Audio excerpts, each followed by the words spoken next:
Bom, inicialmente, boa tarde a todos. Agradeço ao convite à comissão organizadora, especialmente ao Dr. Gutenberg, presidente da Regional do Rio Grande do Norte, e a doutora Marcela, presidente da Regional da Paraíba. Só um adendo que eu gostaria de fazer: nós já estamos com um pouco atraso, que os palestrantes permanecessem no tempo, né? São 10 minutos cada palestra. Infelizmente, o Dr. Cícero não vai poder participar. Então, iniciando a apresentação, eu vou apresentar a mim mesmo, né? Eu sou professor de Angiologia e Cirurgia Vascular da Universidade Estadual do Oeste do Paraná e atual presidente da Sociedade Brasileira de Angiologia e Cirurgia Vascular da Regional do Paraná. Gostaria de chamar, então, inicialmente o Dr. Leonardo Aguiar Lucas. O currículo dele está aí, nessa apresentação dele, né? Uma pessoa com uma formação excelente, um título de especialista em cirurgia vascular e endovascular pela Sociedade Brasileira. E o primeiro tema que nós vamos falar é sobre arterectomia periférica associada à terapia com drogas. Terapia alternativa ou gold standard? Essa é a pergunta. Então, doutor Leonardo, muito obrigado pela sua participação nesse brilhante congresso. Então, pode iniciar a sua apresentação. Boa tarde a todos. Me escutam? Perfeitamente. Então, tá bom. Primeiramente, eu gostaria de agradecer à comissão organizadora pelo convite, a Dinâmica e a Boston também pelo convite. Eu vou falar um pouquinho da arterectomia periférica associada à terapia com droga, terapia alternativa ou gold standard, né, que é um tema novo ainda, que a gente ainda precisa muito... Desculpa. A doença arterial periférica afeta mais de 200 milhões de pessoas em todo o mundo, né? A doença arterial periférica tem lesões localizadas nas artérias femorais e poplíteas e geralmente se apresenta com claudicação intermitente, o que limita o estilo de vida. Já as lesões infrapoplíteas é particularmente comum em pacientes diabéticos e está associada com a isquemia crítica do membro. No passado, a doença arterial periférica era tratada com abordagem cirúrgica aberta, mas com as novas tecnologias, cada vez mais intervenções periféricas são realizadas com uma primeira abordagem endovascular. No entanto, as lesões, tanto do segmento femopoplítico como infrapatelar, podem ser muito desafiadoras para uma abordagem endovascular. Como a gente sabe, a gente ainda não tem uma modalidade que a gente julga a melhor, né? POBA, estente convencional, revestido, supera, terectomia, laser, balão farmacológico, estente farmacológico. A gente não sabe qual é a melhor. E a gente também precisa estudar para saber se a associação dessas tecnologias a gente consegue um melhor resultado. Aqui é só para demonstrar os estudos mais atuais que tem hoje no segmento femoropoplítico. E aí, como é que a gente, na verdade, tenta melhorar esses resultados? Primeiro, pela seleção dos pacientes, experiência do operador, e aí a gente interroga se o debooking, na verdade, melhora os resultados, se os dispositivos por eluição de droga melhoram os resultados, e eu tenho falado muito do IVUS, da intração intravascular, porque a gente consegue avaliar melhor o vaso e saber se esse vaso realmente está preparado para receber esses novos dispositivos. O debooking nada mais é que a gente esvaziar o conteúdo que a gente tem dentro desse vaso, né? Esse esvaziamento a gente consegue remoção de barreiras. Essa remoção de barreiras a gente vai gerar um ganho luminal, e esse ganho luminal, um melhor preparo desse vaso. A arterectomia ela ajuda a reduzir as dissecções, minimizando a necessidade de estente de resgate e reposicionar um estente, caso necessário, em lesões curtas, né? O que a gente quer, na verdade, é criar um lumen circunferencial para melhor posicionamento desses dispositivos. E aí a gente tem que fazer essa pergunta: ganho intraluminal interfere no resultado desse segmento? Eu acho que sim, e a gente precisa, na verdade, de mais estudos, né? A estratégia de não deixe nada para trás vem ganhando popularidade, né? Com o intuito da gente tentar abrir ou ter um ganho luminal sem ter que botar dispositivos para que a gente possa, no futuro, a gente estar abordando novamente. Aqui é um caso de um paciente que foi tratado de serviço que depois procurou a gente, que foi colocado 3 stents, um dentro do outro no mesmo segmento. Era um paciente que tinha um vaso de 6 milímetros e que transformou esse lumen com esses 3 stents em 3 milímetros. A gente sabe que quanto menor o lumen desse vaso, menor vai ser a patência. E aí, o que a gente quer no debooking, na verdade, a imagem da esquerda aqui, você vê que a gente tem um stent em D, né? É um stent que não foi feito um debooking e simplesmente implantado com a lesão dentro do vaso. E aí, quando a gente faz um preparo dessa artéria, que a gente faz um debooking, a gente tem um stent mais circunferencial. Qual será dos dois que vai ter melhor resultado? Na minha opinião, acho que o stent circunferencial vai ter melhor resultado que o stent em D. O que a gente tem que buscar é esse stent circunferencial. Aqui é um IVUS de um vaso normal, à esquerda e na direita um vaso ocluído. O que a gente quer, na verdade, é retirar esse conteúdo de dentro desse vaso, né? Como a gente consegue ver na imagem aqui do lado direito, depois que foi feito um debooking, a gente teve um ganho luminal importante, né? A gente consegue visualizar aqui também, pelas medidas que teve um ganho luminal, depois que foi feito esse debooking, e aí foi implantado um stent, e após a acomodação desse stent, a gente tem um stent realmente com um lumen circunferencial, que, na minha opinião, a gente vai ter uma melhor patência desse segmento.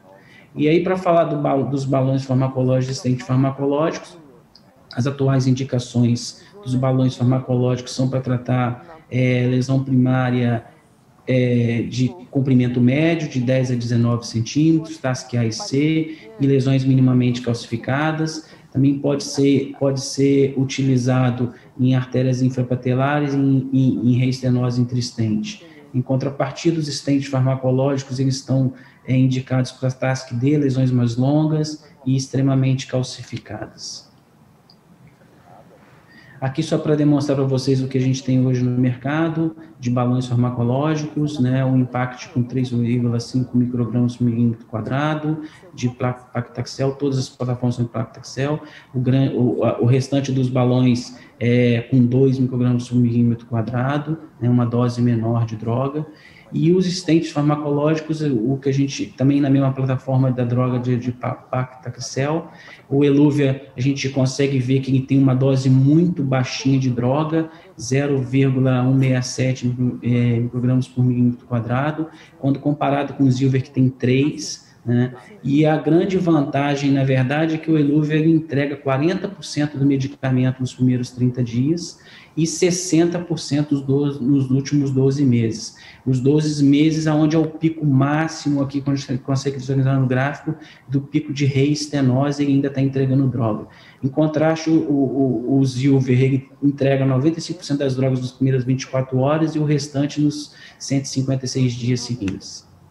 Aqui só para demonstrar que o Eluvia tem uma dose muito mais baixa quando comparado com o Zilver, tem 18 vezes menos droga, e quando comparado com o Impact, que tem 20 vezes menos droga, e mesmo tendo uma baixa dosagem de droga, ele ainda apresenta uma perviedade melhor quando comparado com os outros dispositivos. Então, existem hoje no mercado vários dispositivos de arteriectomia, sendo tanto rotacional como a gente consegue lateral, e o próprio laser também é um tipo de arteriectomia. Só que, e os estudos recentes, na verdade, eles têm demonstrado que os resultados com associação da arteriectomia com balão farmacológico é melhor quando comparado a arteriectomia com balão convencional. Entretanto, a gente precisa de muito mais estudos, é uma coisa que está começando a ser estudada agora, para a gente chegar a um consenso, né? Aqui é o estudo JET, que demonstra que quando a gente utiliza o JetStream com um balão com droga, a gente tem uma diminuição de até 30% de reintervenção. E agora eu vou mostrar alguns casos clínicos para vocês. Um paciente com uma oclusão femoropoplítea longa, a gente realizou o procedimento com CO2 e AIVOS.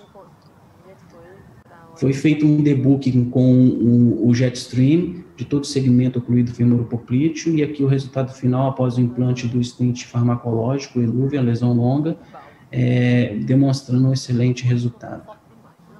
Aqui é mais um paciente com uma oclusão femoropoplítea, né, que o intuito da gente é fazer um debooking, esvaziar esse segmento e ter um ganho luminal. Foi feito um debooking, uma endoendarterectomia com o Jetstream. A setinha vermelha aqui demonstra que normalmente a gente usa esse cap distal, então a gente faz 2 passagens desse segmento sem a letra aberta do Jetstream, e não passa lesão no intuito da gente diminuir a chance de embolização distal, e aí na terceira passagem que a gente cruza esse cap distal. Aqui para demonstrar que só com o Jetstream a gente já teve um ganho luminal importante desse segmento, e aqui o resultado final depois da colocação do stent farmacológico. Aqui é mais um caso de uma lesão extremamente calcificada, retropatelar, de hipoplítea, onde foi feito o AIVOS e foi feito o Jetstream debooking desse segmento, e após o debooking foi feito angioplastia com balão farmacológico, demonstrando um resultado excelente, sem a necessidade de implante de stent retropatelar. Aqui é mais um caso também com lesão de hipoplítea, né, tanto o infra como o supra, onde foi feito o AIVOS e foi feito o Jetstream, um debooking desse segmento, e após o debooking, angioplastia com balão com droga, e um resultado satisfatório, sem a necessidade de implante de stent nessa topografia. Mas um paciente que foi tratado no passado com uma prótese monilíaca com fêmur femoral cruzado, uma oclusão de fêmur femoral cruzado, foi feito com CO2 e AIVOS, foi feito o Jetstream com um debooking tanto das lesões anastomóticas como da oclusão do enxerto, e foi feito angioplastia com balão farmacológico das anastomoses com resultado satisfatório. Mais um paciente com uma reestenose intrastente de supera, onde foi feito o AIVOS e o debooking com Jetstream e intrastente angioplastia com balão farmacológico, demonstrando um resultado satisfatório. Aqui mais um caso também de uma oclusão femoropoplítea longa, onde foi feito com CO2, AIVOS, um debooking com Jetstream, e após feito esse debooking, implantado o stent farmacológico com resultado satisfatório. Mais um caso também de reestenose intestante, onde foi feito um debooking com o Jetstream, retirado todo o conteúdo com ganho luminal, e feito angioplastia balão farmacológico, tanto supra como infrapatelar. E aí fica essa imagem aqui, ó. Foi feito um debooking com Jetstream, a gente consegue visualizar um flap solto dentro da artéria, apesar de a gente ter tido um ganho luminal, o que fazer? Botar um balão farmacológico ou colocar um stent farmacológico? Na verdade, aqui a gente teria que colocar um stent farmacológico com um stent de resgate para poder fechar esse flap. Então, como considerações finais, houve uma rápida disseminação da tecnologia do balão farmacológico, do stent farmacológico, no tratamento da doença femoropoplítea, né, na prática atual, demonstrando melhores resultados do que os dispositivos convencionais. Os balões farmacológicos são utilizados principalmente em lesões de comprimento médio minimamente calcificadas, infrapatelares ou lesões por reestenose, enquanto os stents são utilizados em lesões mais longas, complexas e fortemente calcificadas. E aí fica a pergunta, qual o papel da arteriectomia associada a balão com droga ou stent farmacológico? A gente não sabe ainda, muitos estudos terão que vir para a gente chegar a um consenso, mas pesquisas são necessárias para a gente saber os resultados dessa combinação dessas terapias, para que a gente tenha um benefício clínico e um melhor custo-benefício. Então, será um novo paradigma nas doenças tratamento percutando as doenças arterial periférica e inguinal? Acho que sim, mas a gente precisa de mais estudos. Era isso que eu tinha que falar, muito obrigado.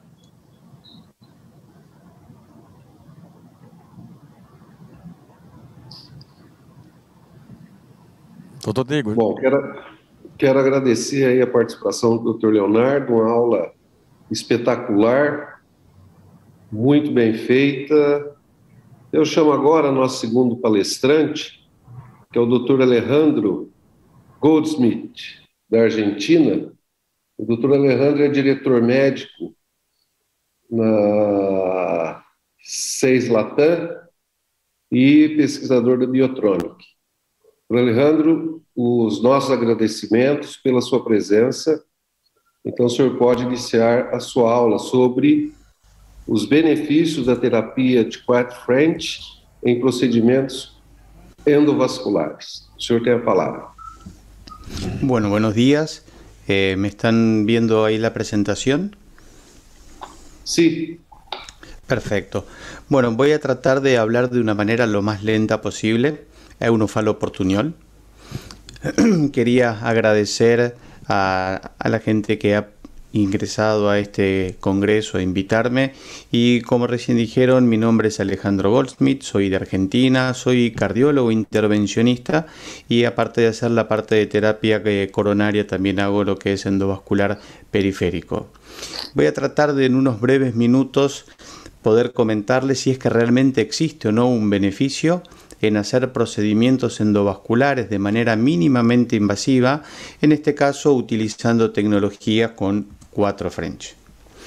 Para poder entender un poquito de dónde viene todo esto, un catéter 7 o 6 French, que es el estándar que la mayoría utilizamos para hacer nuestras angioplastias, y como podemos ver, la evolución del catéter guía y los dispositivos en un esfuerzo por reducir la invasividad en una angioplastia no solo contribuyó a la reducción de las complicaciones relacionadas con el lugar del acceso, sino que también permitió que nuevos accesos de alguna manera se pusieran de moda.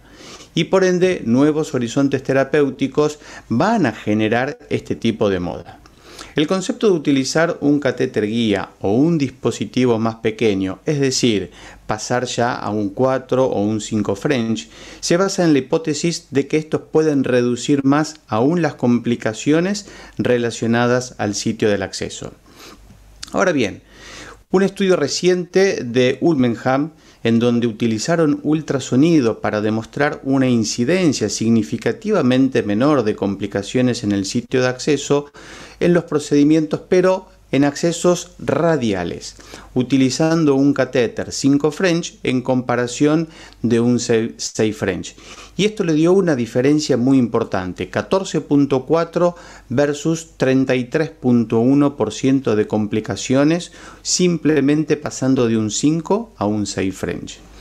Además, los casos de oclusión de la arteria radial también disminuyeron a la mitad, de un 13.7 a un 30.5 respectivamente.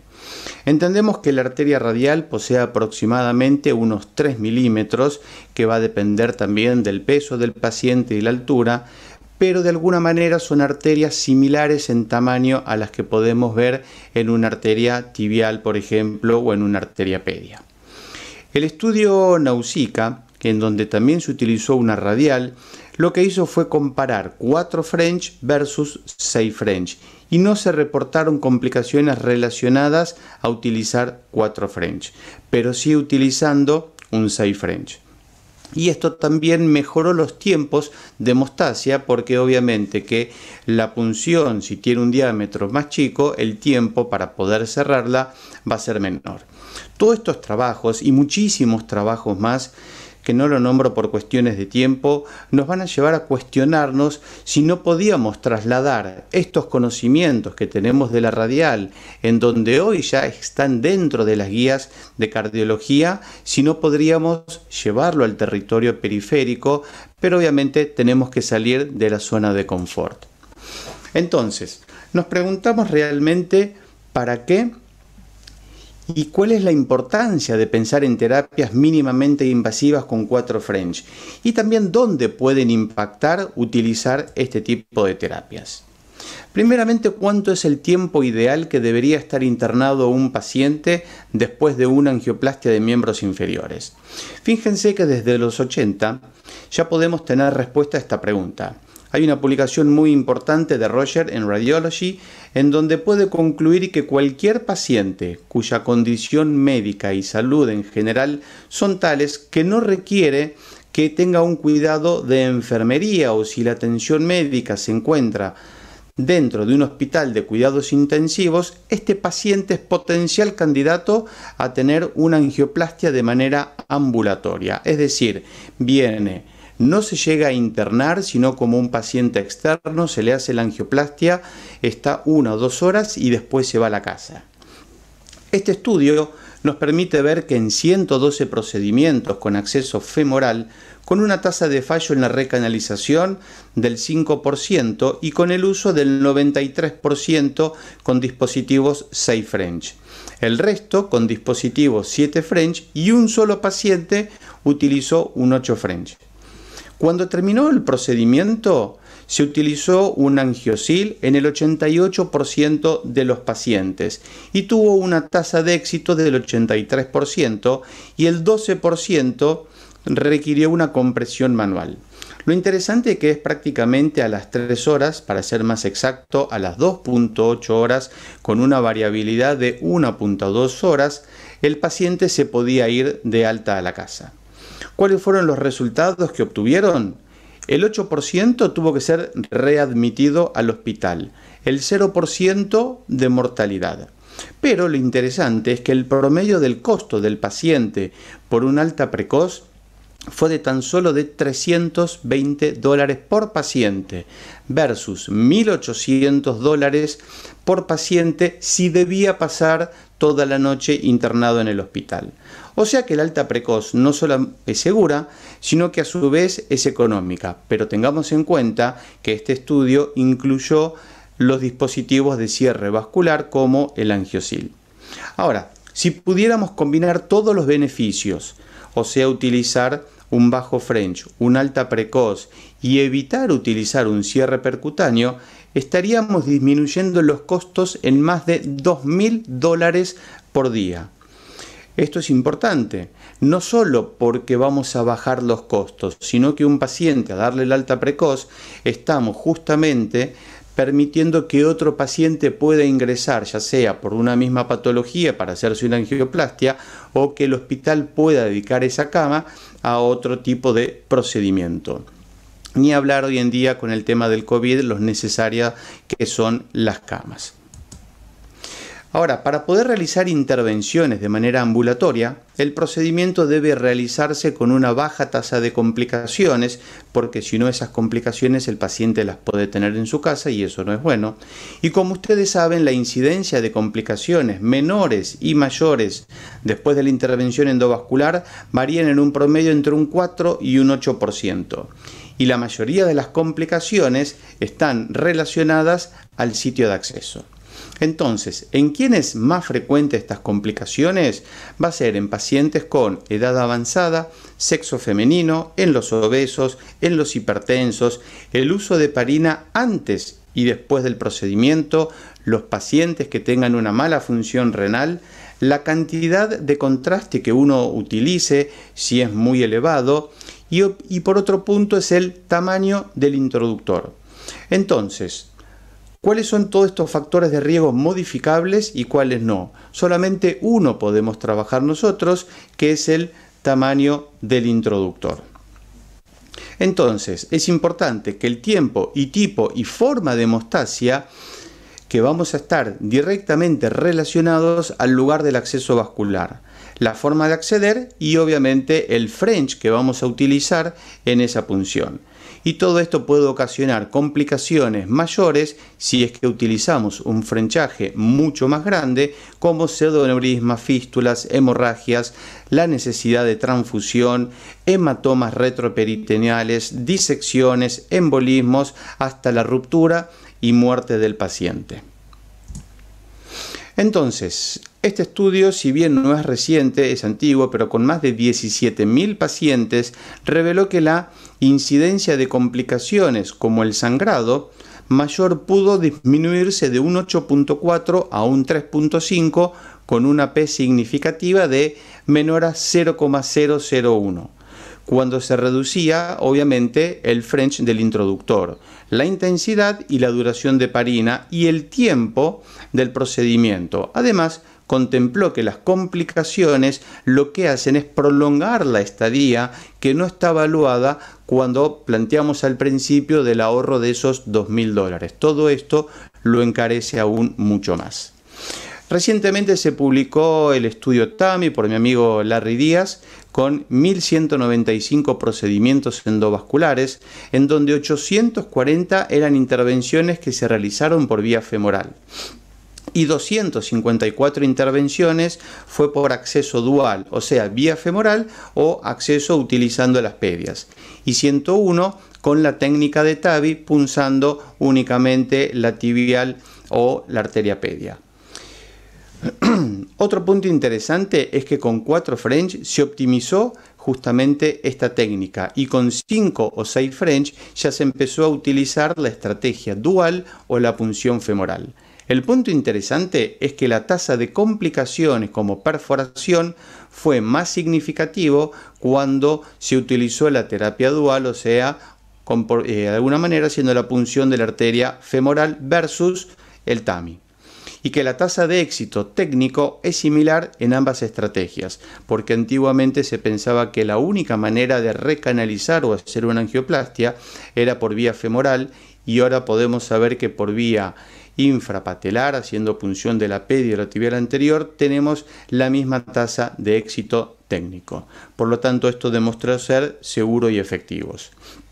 Otro estudio, el ensayo El Bio for Ambulation, presentado recientemente en el CIRSE 2020, demostró que el tratamiento ambulatorio con dispositivos de 4 French es una opción válida y segura para el tratamiento endovascular de la arteriopatía periférica de las extremidades inferiores. Los procedimientos con 4 French mostraron resultados similares a los dispositivos 6 French, pero con el beneficio adicional de eliminar la necesidad de un cierre percutáneo. La tasa de ausencia de complicaciones en el sitio de acceso fue del 97.2% en el grupo 4 French y muy similar al 96.8% en el grupo de 6 French. Pero el uso de recursos y el costo del tratamiento en las angioplastias periféricas, cuando vemos 4 o 6 French, ahí sí es donde varía y justamente le permite hacer una estrategia ambulatoria más eficaz. El análisis de la tasa de uso de dispositivos de cierre percutáneo fue de 0% en el 4 French versus el 87.4% en los pacientes que se utilizó un 6 French.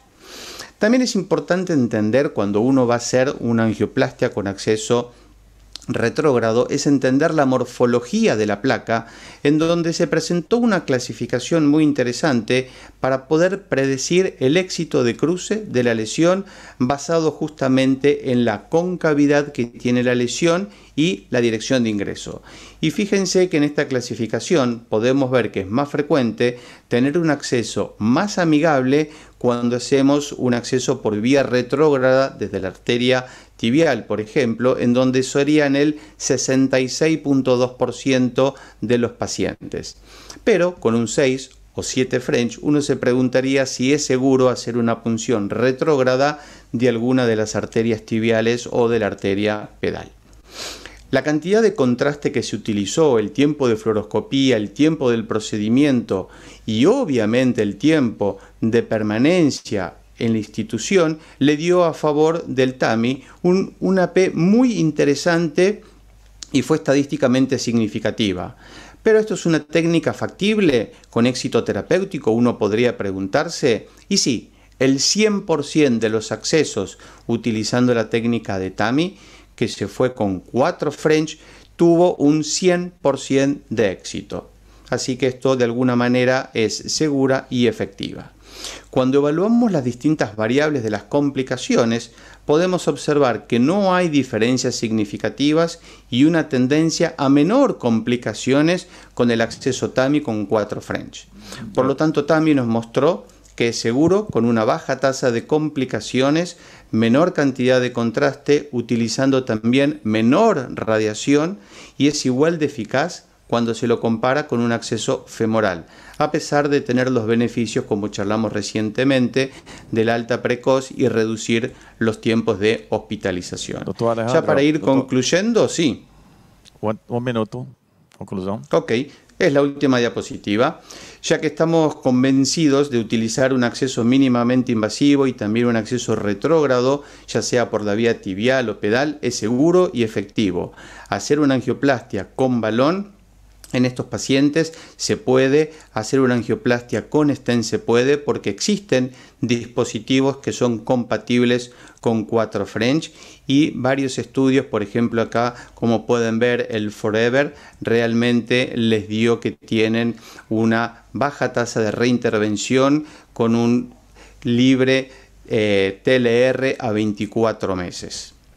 Así que bueno, por lo tanto, para estar en tiempo, el uso de la tecnología con 4 French mínimamente invasiva demostró ser seguro, eficaz, competitiva y nos abre nuevas estrategias terapéuticas y mejora los aspectos financieros y realmente podría ser un aliado en las estrategias que tenemos que utilizar hoy teniendo en cuenta el COVID. Muito obrigado. Alejandro, muito obrigado, sua apresentação foi excelente, mas vamos agora chamar então o terceiro palestrante, né? O Dr. Carlos Abá. Ele dispensa apresentações, ele é um velho conhecido nosso, um grande pesquisador. O Dr. Carlos Abá é radiologista vascular intervencionista, sócio fundador e diretor da Angiorádio. Ele vai nos apresentar, então, a palestra dele, que é embolizações em lesões vasculares periféricas, como ele faz, né? Não como fazemos. Então, tem a palavra, Dr. Carlos Abá, e muito obrigado pela sua participação.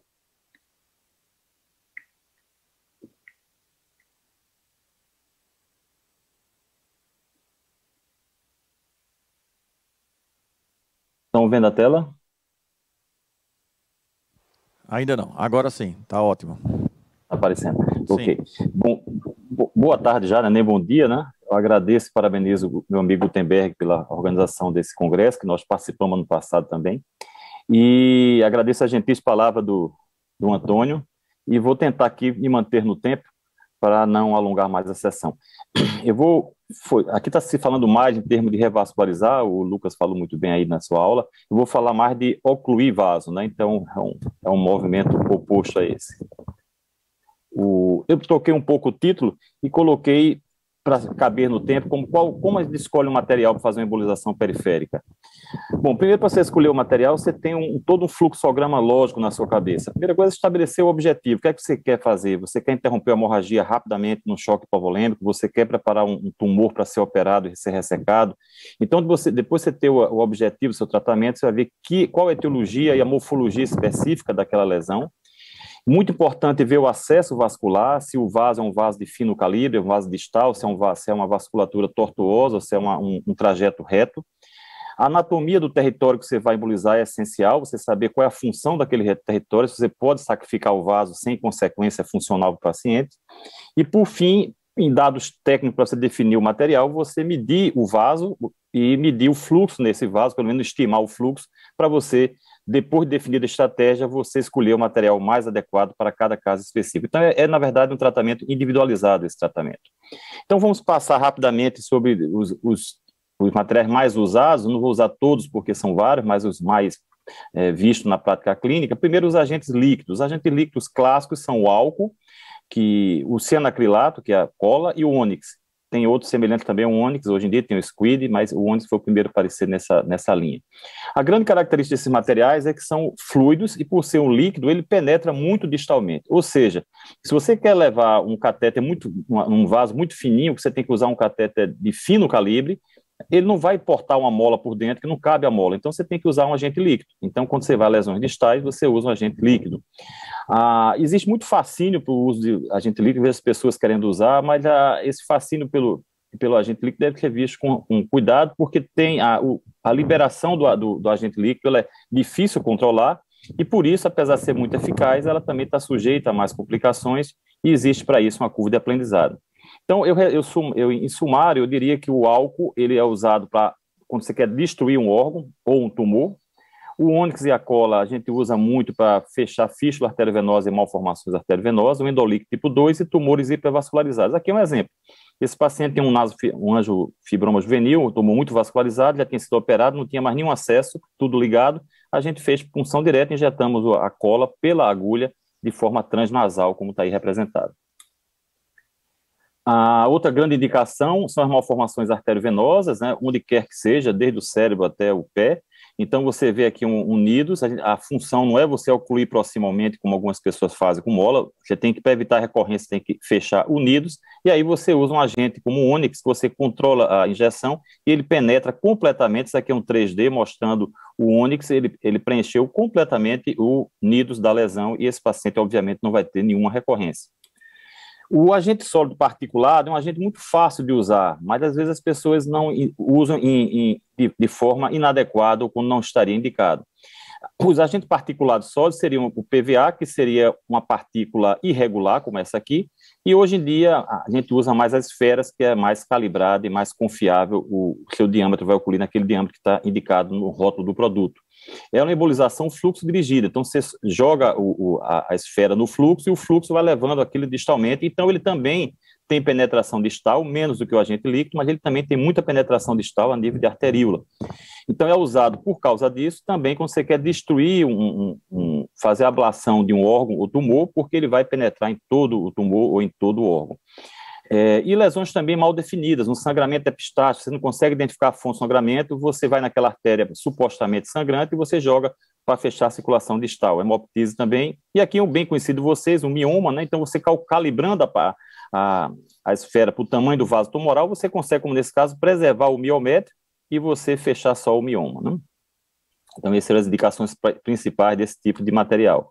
Já os agentes sólidos não particulares, a gente teria o balão destacável, que eu não vou perder tempo, porque hoje pouca gente utiliza, eu particularmente gosto, mas está difícil até de encontrar no mercado, é um balão de látex que você insufla e destaca no local que você deseja, mas ele foi praticamente substituído pelas molas metálicas e depois pelas micromolas, também os plugs vasculares numa segunda etapa, e você tem que pensar em agente sólido como sendo uma coisa que você quer ocluir um vaso de grosso e médio calibre, ao contrário da partícula, ao contrário do agente líquido.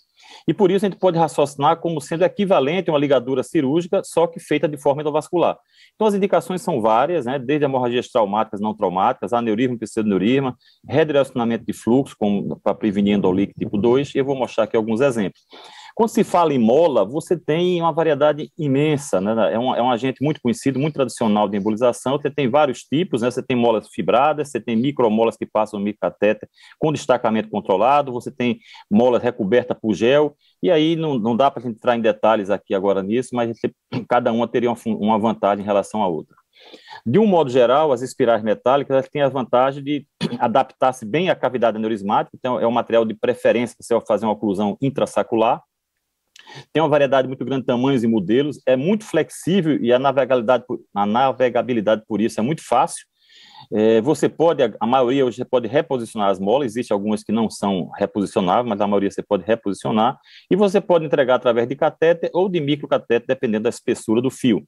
A desvantagem, principalmente quando você ganha em flexibilidade, quando você ganha em navegabilidade, quando você passa para as micromolas, você perde numa coisa importante que é a força radial. Então, quando você usa micromola, isso as pessoas às vezes não percebem, se você usar uma micromola ao invés de uma mola, ela vai ter menos força radial, ou seja, o próprio fluxo do vaso pode empurrar e fazer uma migração. E também, com micromolas, você tem que achar um número muito maior de molas para fazer a compactação mecânica e impedir que haja fluxo dentro das molas compactadas. E também, se você faz por compactação, ela pode, inclusive, fechar no momento, mas no controle ela está recanalizada. Então, alguns exemplos disso que eu falei, por exemplo, esse caso eu fiz lá com o André, lá em Salvador, então é um aneurisma bastante irregular, colo largo, a gente usou 2 balões para proteger os ramos normais e enchemos com mola e depois preenchemos com ônix esse restinho aqui. E, então, o resultado aqui perfeito, você vê como ela se adapta bem ao formato, né? Ela é muito flexível, então é o ideal para você fazer a embolização intrassacular associada ou não ao ônix. Aqui um exemplo de uma fístula arteriovenosa na tiroideia superior, com fluxo muito alto, então a gente tentou embolizar com micromola, mas vocês veem que a micromola, pelo fluxo, ela vai embora pelo fluxo. Então, com isso, a gente tem que mudar a estratégia. Se você quiser realmente usar micromola, nesse caso, eu liberei a mola sem liberar, sem destacar, e depois, com outro cateter, eu joguei um pouco de ônix, aí sim destaquei a mola para ela não migrar, e aqui é o resultado final. Em um outro caso, um grande aneurisma fusiforme da carótida interna alta, e você vê que, apesar dessa quantidade enorme de mola, ainda existe fluxo dentro disso. Isso é uma situação muito perigosa, porque se você tem fluxo numa material trombogênico, isso aqui pode jogar êmbolo para o cérebro e fazer um AVC pós-embolização. Então, nesse caso, a gente complementou também, injetando o ônix e fechando completamente. Bom, a evolução do equivalente a uma mola seria o plug vascular. Então, o plug vascular é uma alternativa às molas, as indicações quase que se superpõem. Ele é um dispositivo autoexpansivo de nitinol, ele é uma barreira física ao fluxo sanguíneo, ele leva a uma trombose progressiva. E existe, particularmente, o Diamplatz, que é o da Abbott, existe 3 modelos. E qual é a vantagem do plug? O plug, em relação às molas, a vantagem, primeiro, você usa geralmente um só dispositivo, então o procedimento é muito mais rápido. Você liberou, ele é reposicionável, a liberação é muito precisa, ele tem muita força radial, então ele fica estável, não tem grande risco de migração. Você faz um oversize de 40% a 60%, e ele também, para fazer o controle tomográfico, ele dá pouco artefato na tomografia. Qual é a grande desvantagem? O perfil alto. Em relação à mola, um perfil alto, então ele é menos flexível e ele navega pior. E ele não pode ser liberado por microcatéter, nem por catéter diagnóstico até pode, um tipo de plug só. E existe alguns microplugs já no mercado. Mas isso, de um modo geral, é o ponto fraco. Então, você tem que lançar a mão de catéteres guias e bainhas que naveguem bem para conseguir sucesso. Então, qual seria a indicação maior de um plug? Eu acho que você tem os vasos mais proximais, onde você navega mais fácil, que são vasos mais calibrosos e onde há pouca tortuosidade, e vaso que tem o fluxo alto, onde as molas têm risco de migrar. Então, o vaso calibroso de alto fluxo, eu acho que a primeira indicação realmente seria o plug. As situações clínicas que correspondem a essas indicações seria a prevenção do endolíquido tipo 2, seja na torácica, seja na abdominal, as fístulas arteriovenosas diretas, shunt porto sistêmico, trauma de vasos viscerais, varizes pélvica ou redirecionar fluxo, onde vai fazer radioembolização. Então, aqui um exemplo, eu particularmente não acredito muito nisso, mas já fiz, é você colocar um plug na mesentérica inferior para evitar endolíquido tipo 2 profilaticamente. Então, você vê bem que ele dá muito pouco artefato na tomografia, você vê muito bem. Aqui, esse caso, foi feito um aorto monilíaco, então a gente colocou molas, mas não estava impedindo o fluxo retrógrado, então a gente colocou um plug aqui que no instante parou de imediato. Eu devia ter começado pelo plug, não precisaria ter usado as molas. Aqui um endolíquido tipo 2 torácico, né? Então você vê aqui muito bem visto aqui o endolíquido tipo 2. Então, nessa situação, o plug é muito prático. Então, o plug, a gente não deve assustar de imediato, você pode ter fluxo, mas se o doente, quando a heparina é suspensa, isso aí trombosa, com certeza, nunca vi permanecer recanalizado. Então, aqui está o plug liberado para o endolíquido tipo 2 pela artéria subclávia. Esse é um caso um pouco complexo, não vou entrar em detalhe. É uma criança que tinha uma síndrome de Abernethy, que é uma ausência de sistema porta, e você tinha a veia mesentérica desembocando na cava e também a veia esplênica desembocando na veia renal esquerda. Então, a gente queria fechar com bastante precisão antes dessa colateral, que é para ela desenvolver o sistema porta. Então, você vê que ele cai perfeito. Ele escolheu esse modelo com 3 módulos, e aqui uma representação gráfica, a gente fechou antes dessa colateral que vai para a porta e chegando aqui no orifício da cava inferior. Para você ter sucesso no plug, primeiro você tem que indicar para o caso apropriado. Então, é importante seguir aquele raciocínio que eu coloquei no início. Segundo, você tem que escolher o plug correto. Existem 3 modelos, né? Existe um modelo que é para fluxo maior, que é esse TK. Existe esse aqui que pode ser liberado por catéter diagnóstico. Você dá um oversize de 30% a 50%, ao contrário da mola, que é só 10%. E você tem que escolher um sistema de entrega compatível. Isso é fundamental. Então, aqui você tem, né, resumindo, os vários tipos de plug, o diâmetro de vaso que ele pega, as características de cada um dele, e aí você vai escolher o plug, e depois de escolher o plug, você vai escolher o cateter guia ou a bainha, lembrando que cateter guia, quando você fala cateter guia 6Fs, corresponde a uma bainha 5F, vice-versa. A bainha, ela tem um número maior porque é o diâmetro externo, né, que ela é classificada. Então, aqui é um exemplo para finalizar. Esse caso é um recente, fiz semana passada, é um aneurisma esplênico fusiforme. Então, a minha ideia inicial era fazer um trap, era fechar aqui a entrada e fechar ele bifurcava, então depois da bifurcação também era um pouco aneurismático, eu ia fazer um TREP, mas depois eu vi que se eu fizesse isso, eu não ia ter mais circulação colateral e o básico iria infartar, então eu resolvi fazer só uma oclusão proximal. Então você vê que bastante tortuoso, mas hoje em dia, essa aqui é uma bainha chamada Neuromax, que a gente usa muito em neuro, e você vê que é uma bainha, ela é 8F embaixo e 6F na extremidade, você vê como ela é flexível, ela fez todas essas curvas aqui e parou exatamente onde começa o aneurisma. Então aqui eu liberei o plug. Então o segredo para o plug, a gente não deve menosprezar, é a escolha do sistema de entrega. E aqui está o resultado final da embolização imediata, você vê que de imediato já está o fluxo interrompido aqui pelo plug. Então, assim, em conclusão, a escolha do material embólico ela é determinada pela estratégia terapêutica individual para cada caso. Os agentes particulados, a gente usa mais isso a nível de embolização distal de órgão ou neoplasia, ou em lesão difusa e mal definida. Os agentes líquidos, que têm um manuseio um pouco mais complexo, a gente indica isso quando quer penetrar em vaso de estrutura de fino calibre, como unidos de uma malformação arteriovenosa. As espirais e plugs metálicos são os materiais na prática mais usados nas embolizações vasculares periféricas, e os plugs são os agentes preferenciais quando se trata de vaso calibroso, proximal e de alto fluxo.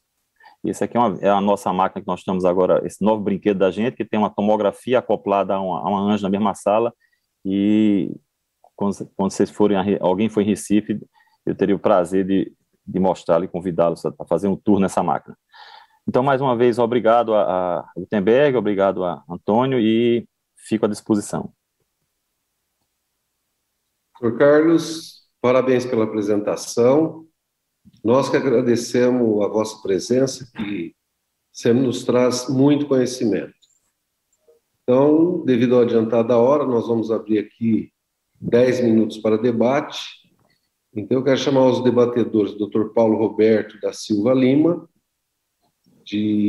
da Paraíba, que ele é membro titular da nossa sociedade, tem título em cirurgia vascular, endovascular e angiorradiologia, doutorado em biotecnologia pela Universidade Federal do Alagoas e mestrado em cirurgia cardiovascular pela Universidade Federal de São Paulo. E juntamente o Dr. Jânio Cipriano Rolim, que é mestre em ciências cirúrgicas pela Universidade Federal do Rio Grande do Sul. Ele tem título na área de atuação em ecografia vascular, angiorradiologia e cirurgia endovascular.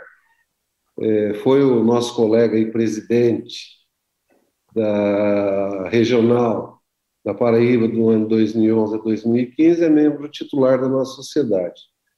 Então, eu passo a palavra inicialmente ao Dr. Paulo e depois ao Dr. Jânio, e depois teremos aí alguns minutos para os debates.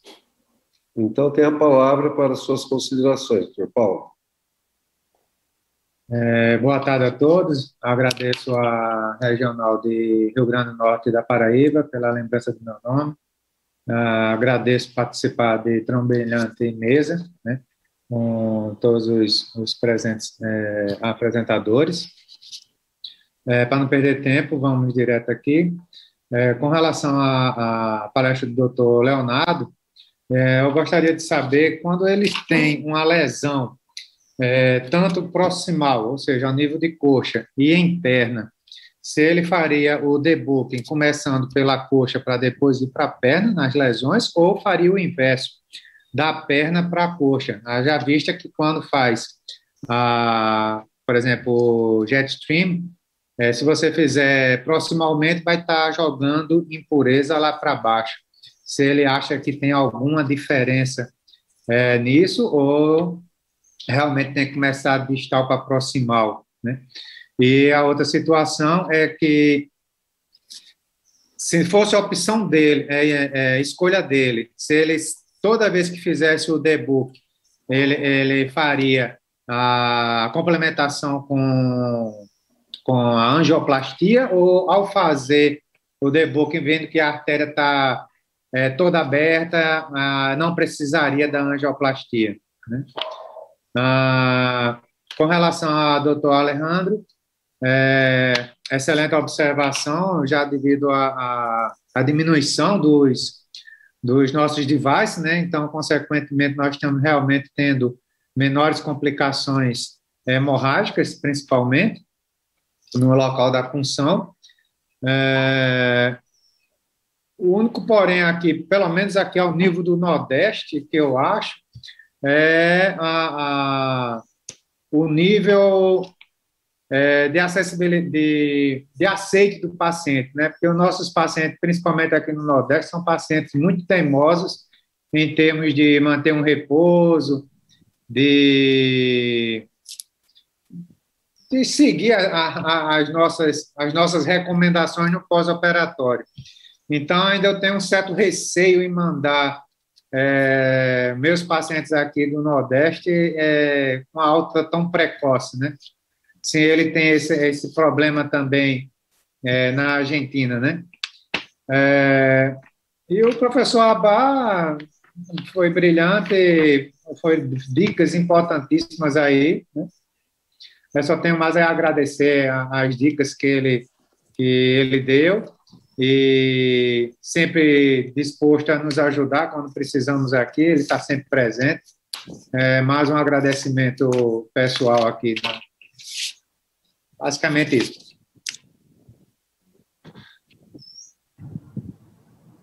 Paulo, me escuta? Vamos lá. A primeira que você falou é de lesão proximal ou lesão distal. O que fazer? Fazer distal primeiro, proximal depois? Normalmente a gente faz sempre proximal para depois distal. Igual eu mostrei na apresentação, o que a gente evita é passar a lesão distal para tentar embolizar menos. Eu tenho feito bastante casos de Jetstream e nenhum caso aqui eu usei filtro, tá? Tenho 3 casos de embolização, um para profunda e 2 para distal, que depois a gente fez angioplastia e teve resultado bom. A gente fazendo a proximal, a lesão distal vai estar protegendo a gente, né? E aí normalmente a gente faz 2 passadas com a aleta fechada, não cruza a lesão distal para poder evitar a embolização, e depois disso é que a gente vai fazer a terceira passada com a aleta aberta para poder vencer. Sempre muito lento, e antes da gente vencer esse cap, a gente faz a aspiração, né, que é o Rex para tirar o catéter, a gente faz bastante aspiração para ver se a gente faz menos embolização possível. O que a gente sabe é o seguinte: qualquer dispositivo que a gente faça no segmento FEMPOC tem chance de embolizar. A gente balonando, a gente pode fragmentar a placa e embolizar, entendeu? Todos os dispositivos, até mesmo para vencer lesão, a gente pode embolizar, né? O que eu tenho visto aqui é assim, não emboliza tanto macroscopicamente, tá? Então, eu não tenho utilizado filtro nos meus pacientes, tá? Em relação ao Jetstream puro, o resultado às vezes é muito satisfatório. A gente faz AIVOS aqui em quase todos os casos e a gente vê realmente um ganho luminal importante. Mas fica a questão do seguinte, a pergunta, né? Será que só o Jetstream isso vai ter resultado bom? Porque a gente está fazendo um debug, a gente está causando uma lesão nesse segmento. Essa lesão que a gente está causando ali vai gerar um processo inflamatório que vai gerar hiperplasia, né? Será que fazer isso com um balão e você entregando a droga com um balão a gente vai ter resultado melhor? A gente não sabe porque não tem estudos ainda.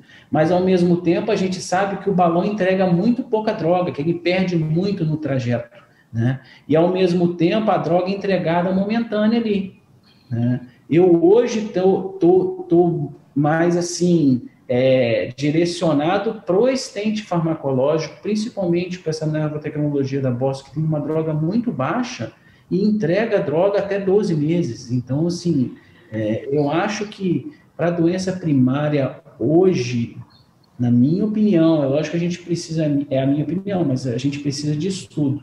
Eu acho que doença primária hoje é debulking e stent com droga, e depois balão com droga nos outros seguintes, debulk com balão com droga, debulk com balão com droga, entendeu? Porque o stent, na verdade, ele vai estar entregando droga ali 12 meses, é o que mostra os estudos, entendeu? O balão, na verdade, é uma dosagem maior, mas ele entrega droga na hora que você insufla ele, depois você não entrega mais droga. Leonardo, muito obrigado aí pela sua explanação. Mas devido à adiantada hora, vamos passar então para o segundo debatedor, o Dr. Jânio, para ele fazer os comentários dele em relação a essa apresentação. Tem a palavra, Dr. Jânio. Bem, boa tarde a todos. Agradecer aí ao amigo Gutenberg, à amiga Marcela, né, pelo convite. Parabenizar aí a todos pelas excelentes aulas, né, grandes nomes nacionais, internacionais. Um grande amigo aí, Dr. Paulo Lima, prazer em reencontrá-lo. Tempos de pandemia, a gente não está se vendo.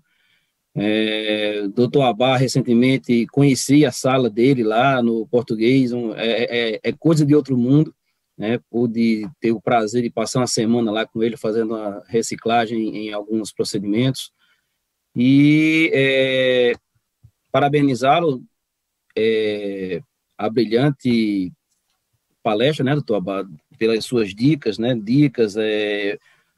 as opções de materiais, né, dicas técnicas, né, que a cada vez mais ajudam a todos nós, cirurgiões vasculares e endovasculares.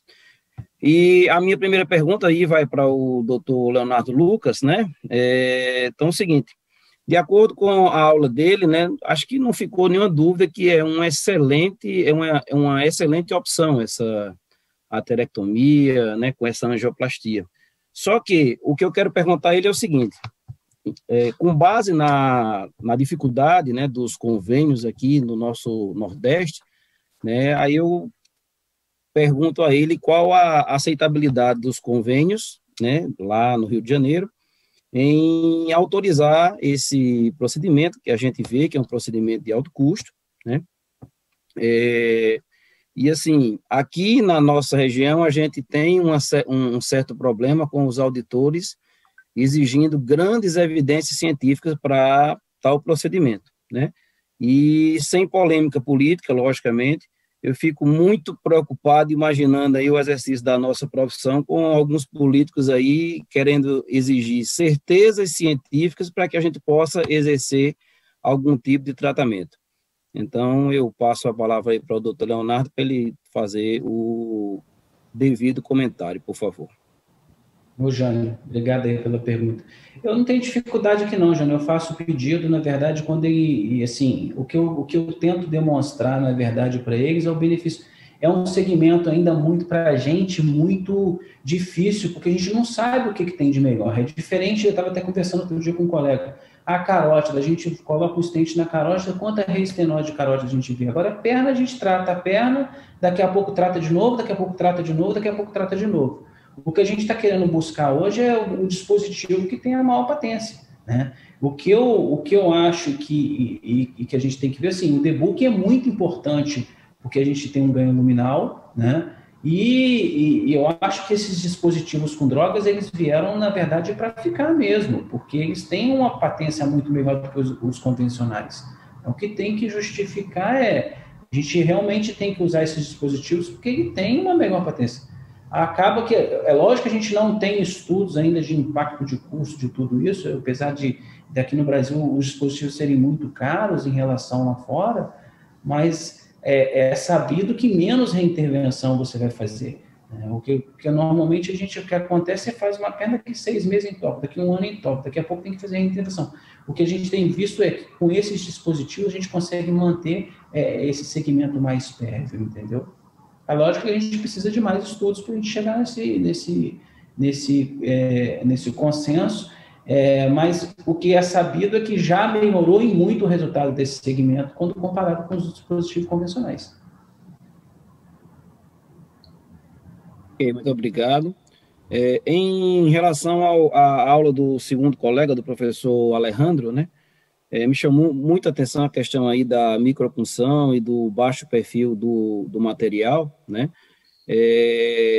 Acho que, assim, um grande avanço que nos mostra é transformar esses procedimentos, que são procedimentos mais complexos, os procedimentos endovasculares, em procedimentos que realmente a gente possa ter o benefício, né, da alta precoce e fazer com que esses pacientes realmente possam ir para casa no mesmo dia, trazendo maior segurança, trazendo até maior conforto para o paciente. né? Então, assim, acho que é um tema de grande valia, né, e abordado aqui no nosso congresso. Agradeço e parabenizo aí a aula do professor Alejandro. E no mais, o meu muito obrigado aí a todos, e em especial ao presidente aí da mesa, doutor Antônio Trigo. Bom, obrigado a todos, excelentes comentários. Esse módulo foi excelente, né? Um aprendizado muito grande, graças ao empenho e apresentação de todos. Fazendo agora um pequeno marketing, quero convidá-los para o nosso Paraná Vascular, que é o Congresso Regional da nossa sociedade, que será realizado entre o dia 24 a 26 desse mês. Conto com a participação de todos. Então, passo a palavra ao nosso grande presidente da Regional do Rio Grande do Sul, do Rio Grande do Norte, e também a doutora Marcela, presidente da Paraíba, para o encerramento, então, desse evento que foi extremamente produtivo. E o meu muito obrigado pela participação de todos. Foi excelente esse módulo, gostei muito. Bom, agradeço a todos pela participação, ao Abá, ao Alejandro, ao Léo, lá do Rio de Janeiro, ao nosso amigo Paulo, ao Jânio, por todas as apresentações e debates. Estamos um pouco atrasados, vamos dar por encerrada a sessão.